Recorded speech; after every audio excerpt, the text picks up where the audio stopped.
but he's only one tabling, and it gets to me.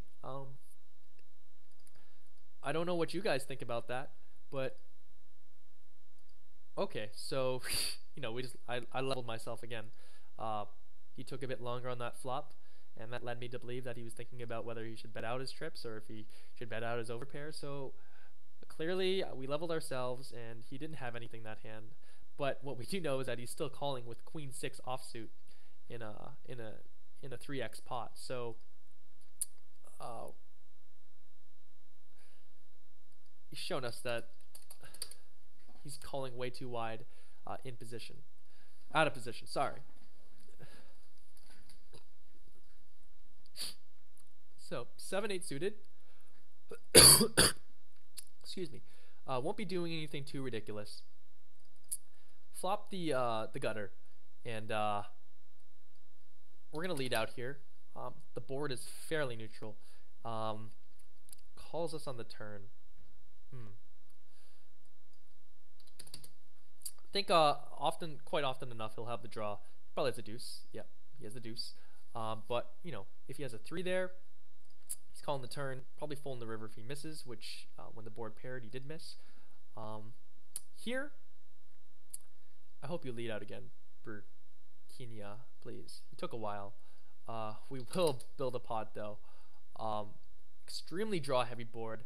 Want to get as much money in as possible when the board hasn't completed any draws yet. So we elected to pot it there. 9-7 suited. One of my favorite hands, but in this particular board, one of my least favorite. Just gonna toss it. So we have a really just remember when you guys do play heads up.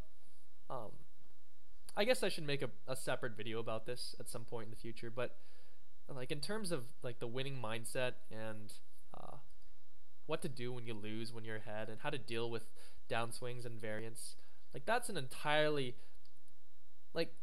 playing heads up poker and trying to make a living at it. Playing the actual game like we're doing right now, that represents probably 50% of the work. Dealing with downswings and going out of your way to learn heads up poker through forums or videos or dealing with the downswing mindset, that's the other 50% of the game in my opinion.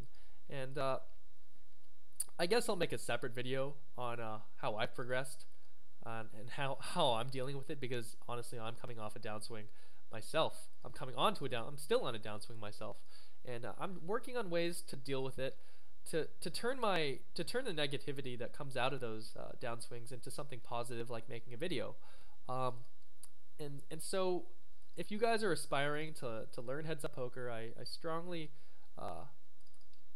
heavily recommend that you go out of your way to look at resources beyond playing, and to learn that way, because the only way you're going to be making money through this game is if your edge is larger, if your edge is, if you can separate the gap between yourself and players who are worse than you. And the bigger that gap is, the better off you're going to be. And so going out of your way to learn outside of whatever poker client you use is definitely going to help you increase that gap. So our opponent here has accumulated a bit more chips. I guess going off topic is kind of negative EV in that respect, because we weren't paying too much attention to our opponent. But he's still fairly low. We have slightly more than 2-1 on this guy in terms of chips, and we're going to continue applying pressure onto him. And so I love this spot right here where he's got 800 chips, and because they often get really desperate and they'll start shoving such a wide percentage of their range, whether it's ace deuce to king 5 and etc. etc.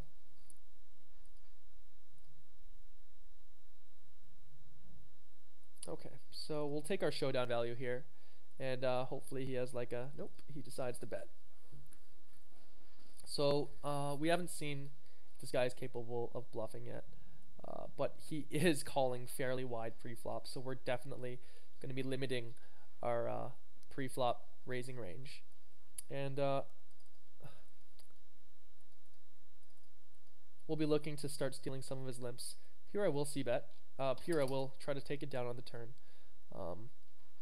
Flush draws came in for us, as well as an open-ended straight draw, so I don't mind trying to take it down right there. Let's see how he reacts to a 3x here, if he's going to give us the blind. So, clearly he is still playing fairly loose pre-flop.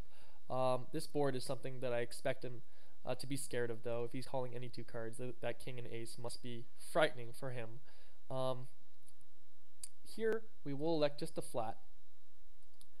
Don't flop much. And he bets 630. See, this is what I love. This is why we make money at poker, because these guys are thinking, okay, if I bet 630, I have an ace right now. I got to bet as much as I can because I need to win as many chips as I can from this guy. And the only way I'm going to do it is if I bet 630 into 120, which is basically almost 100% of my stack. They're not thinking in terms of what am I going to be calling with. And when I fold there, they're like, gosh darn it, that guy, he had nothing. He'll pay me off next time I have an ace.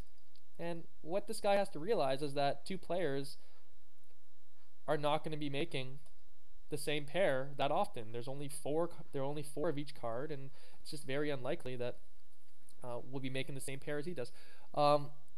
So he does elect to limp here. Questionable play. He's probably going to call here. Okay, he folds his limp. All right. So I guess we got a bit of respect there. Ace-3 suited. I definitely don't mind doing it. Jack 8. We'll start mixing in some limps. Okay, and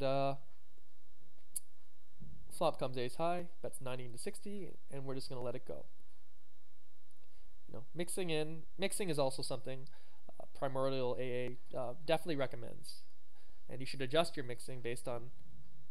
You should adjust what plays you do in terms of mixing according to how your opponent's playing. So, for an opponent who's always calling every single one of my 3-bets. Sorry, calling every single one of my raises, you know, limping with the bottom half of your range is actually going to be an okay play because you're not inflating the pot with a really crappy hand. All you're doing is calling with a crappier hand, and you should be playing smaller pots with weaker hands in that respect. So queen deuce here, just gonna let it go. He has been min-raising actively, so we might go ahead and start throwing in some 3-bets and seeing how he reacts to those. For now, though, only with the top end of our range, which is this. Gonna